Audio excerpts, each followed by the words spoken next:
வணக்கம். வாங்க இன்னைக்கு ஒரு மெசேஜ் சொல்லிடுறேன். ஒரு 2 நாளைக்கு முன்னாடி நேற்று காத்தாலப்பா ஒரு சாப்பாடு வீடியோ போட்டேன். அது ஆல்ரெடி நான் கடையில் தான் வாங்கினேன். வீட்டில் எனக்கு வேலை எனக்கு அதிகமாக இருந்தனால நான் கடையில் ஆர்டர் போட்டிருக்கேன்னு சொல்லிட்டு வீடியோ விட்டு அதுவும் போயிடுச்சு. என்னென்ன இருக்குன்னு சொல்லிட்டு ஒரு இலையில வச்சு காட்டினேன். வீட்டில் செஞ்சது சப்பாத்தி மட்டும்தான், மற்றது எதுவும் செய்யல. கடையில் வாங்கணும்னு சொல்லிட்டேன். அதை பார்க்காம கடையில் வாங்கி வச்சு சீன் போடுறேன்னேம்மா, எனக்கு எல்லாமே சமைக்க தெரியுமா? சமைக்க தெரியாமல் இல்லை. வேலை இருந்ததுன்னா யாராக இருந்தாலும் கடையில் ஆர்டர் போட்டு வாங்கி சாப்பிடுவாங்க. நீங்களாம் கடையில் வாங்கி சாப்பிடவே மாட்டீங்களா? பேர் என்ன தெரியுங்களா? அவங்க பேர் பவளமல்லி முத்துலட்சுமி. நீங்கள் ஃபஸ்ட்டு ஒரு 2 வீடியோக்கு முன்னாடி நீங்கள் பார்த்தீங்களா இல்லையா? நான் கடையில் வாங்கினேன்னு சொல்லிட்டு தானே நான் வீடியோ போட்டிருக்கேன்.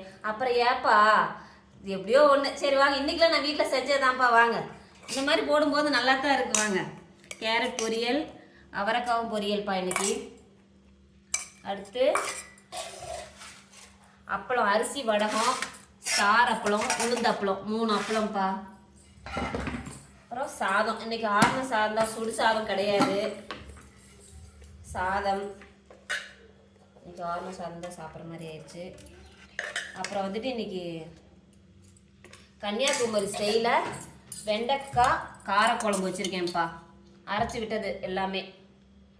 வெண்டைக்காய் காரக்குழம்பு இன்னைக்கு நம்ம வீட்டில்.